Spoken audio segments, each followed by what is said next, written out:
김광석 목사입니다. 오늘 묵상할 본문은 출애굽기 1장 1절에서 15절까지의 말씀인데요.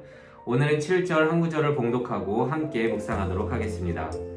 이스라엘 자손은 생육하고 불어나 번성하고 매우 강하여 온 땅에 가득하게 되었더라.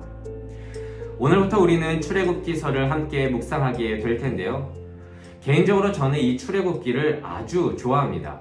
왜냐하면 이 출애굽기에 등장하는 모든 상황과 인물들이 꼭 저의 상황과 나의 적나라한 죄된 모습을 대변하기 때문입니다. 아마 여러분들도 출애굽기를 묵상해 나갈 때면 저와 같은 생각을 하게 될 텐데요. 그런 출애굽기를 통해 우리에게 주실 하나님의 말씀을 기대하면서 함께 묵상해 보도록 하겠습니다. 출애굽기 1장은요, 창세기에 나오는 요셉 이야기의 후반부의 내용과 이어집니다. 창세기 46장 27절에는요, 애굽에 이른 자가 모두 70명이라고 기록하고 있는데요.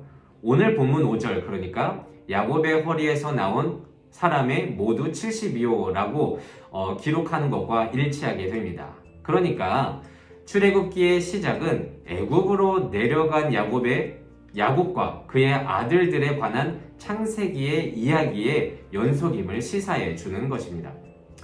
그렇게 출애굽기는 애굽에 내려간 이스라엘 아들들의 이름으로 시작하고 있습니다. 그러니까 장자 르우벤부터 시작해서요, 시므온, 레위, 유다, 이사갈 등 이들은 모두 70명이었고 6절에서는 요셉과 그의 모든 형제와 그 시대의 사람은 다 죽었다고 말하고 있습니다. 그런데 오늘 봉독했던 것 같이 7절에는 이스라엘 자손은 더욱더 생육하고 번성하면서 온 땅에 가득했다고 기록하고 있습니다. 그런데 여러분들 잘 생각해 보세요. 오늘 봉독했던 7절의 내용은 분명 하나님의 언약의 성취입니다. 이전 믿음의 조상 아브라함에게 말씀하신 그 언약입니다. 내가 너로 말미암아 큰 민족을 이루겠다. 물론 이는 전에 노아와 그리고 후에 야곱에게도 하신 동일한 언약입니다. 여튼 오래전에 그 하나님의 언약은요, 시간이 지났지만 파기되지 않았고 그대로 성취되었음을 우리에게 알려주고 있는 것입니다. 그런데 이들의 이름을 한 명씩 살펴보고 있노라면 참 하나님의 은혜구나 라고 표현할 수밖에 없습니다. 이 언급된 사람들은 각각 나름대로의 인생을 살았는데요. 어떤 이는 하나님이 보시기에 아름다운 삶을 산 사람도 있지만 어떤 이는 그렇지 못한 삶도 있었습니다. 아니 오히려 하나님이 보시기에 합당하지 않는 삶이 더 많았을지도 모르겠습니다. 예를 들어 장자 르우벤은 어떻습니까? 창세기 35장 22절에는요, 이렇게 기록되어 있습니다. 이스라엘이 그 땅에 거주할 때 르우벤이 가서 그 아버지의 첫 빌하와 동침하매. 어떤 연유에서인지는 자세하게 기록되어 있지 않지만 장자 르우벤은 그는 아버지의 철을 범한 죄인입니다. 그리고 시므온과 레이는 또 어떻습니까? 자신의 여동생 디나가 세겜 족속에게 성폭행을 당해 돌아왔습니다. 그러자 그들에게 디나를 넘겨주는 조건으로, 이제 결혼하게 허락하는 조건으로 할례를 하도록 요구했습니다.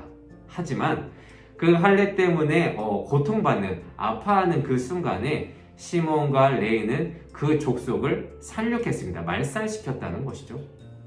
그리고 예수님의 조상인 유다는 또 어떻습니까? 자신의 며느리 다말과 관계를 맺은 자 아니겠습니까? 그럼에도 불구하고 하나님은 이들의 모든 인생을 끌어안으시고 자신이 하신 그 언약을 신실하게 이루어 주셨습니다.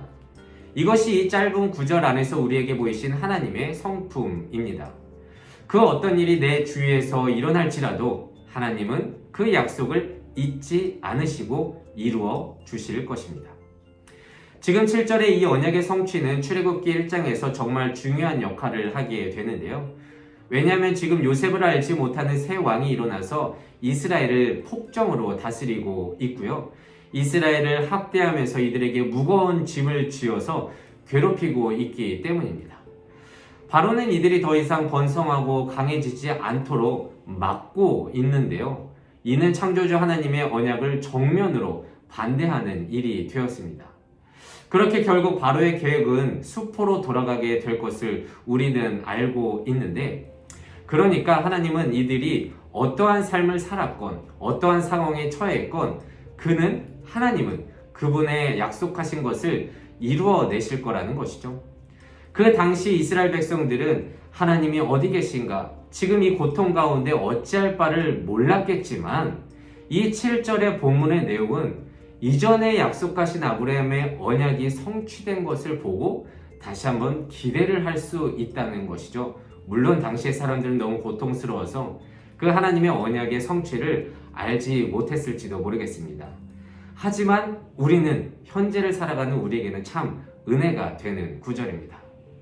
왜냐하면 지금도 여전히 이때와, 성경의 때와 비슷한 상황이 지금도 이어지고 있기 때문입니다. 여러분, 지금 팬데믹 시대를 보내고 있습니다. 코로나는 이제 1년을 훌쩍 넘었고 백신 접종도 시작되었지만 여전히 확진자는 줄어들고 있지 않습니다. 또한 변종 바이러스의 소식이 우리의 마음을 참 낙담시키는 요즘인데요. 우리는 이때 무엇을 신뢰해야 합니까? 우리에게는 미래가 있습니까? 하나님은 대체 뭐 하고 계신 것입니까? 라고 한탄할 수 있겠습니다. 하지만 오늘의 말씀을 통해서 우리는 하나님의 역사를 너무 잘 알고 있습니다. 우리에게 약속하신 그 언약은 우리의 인생을 모두 품고서라도 이루시는 신실한 분이라는 것을 말입니다. 그래서 오늘 우리는 이 말씀을 통해서 하나님의 신실함을 내 삶 속에서 발견하면서 앞이 보이지 않는 지금을 믿음으로 잘 견뎌내야 할 것입니다. 그래서 오늘은 이렇게 기도하길 원합니다. 하나님, 아브라함에게 약속하신 그 언약은 우리가 어떤 인생을 살았는지를 뛰어넘어서 주의 사랑으로 품고 그 약속이 성취되는 것을 우리는 보았습니다. 우리는 지금 한치 앞을 내다볼 수 없는 팬데믹 속에 살아가고 있지만 이스라엘을 큰 민족으로 이루어내신 것처럼 이들의 인생이 어떻게 살았건 간에 그 인생을 모두 품으시고 언약을 성취하신 것처럼 우리 또한 지금에 좌절하지 않고 그 하나님을 바라보고 믿으면서 견뎌낼 수 있는 우리 되게 하여 주시옵소서. 그래서 오늘도 이 한날 이 말씀 붙들고 승리하면서 나아갈 수 있는 우리 모두가 되시기를 진심으로 소망합니다. 기도하겠습니다. 이 세상의 모든 청년의 인생을 사랑하시는 하나님, 감사합니다. 오늘 출애굽기의 서두를 읽으면서 언약을 신실하게 지키시는 그 창조주 하나님을 우리가 보게 됩니다. 애굽에 내려온 자들의 인생은 정말 형편없고 이스라엘의 이름에 합당하지 않을 때도 있고 정말 많은 악한 죄들을 저질렀지만 하나님은 그 인생을 모두 품으시고 주의 주권으로 언약을 성취하셨습니다. 그리고 바로의 폭정 속에서도 그 언약은 유효할 것임을 우리는 깨닫게 됩니다. 지금 우리는 그 하나님을 바라보며 살아야 할 때입니다. 우리 또한 팬데믹 시대를 살고 있지만 어떠한 상황 속에서도 우리를 사랑하시는 그 신실한 하나님께서 우리를 주의 길로 인도하실 것을 믿습니다.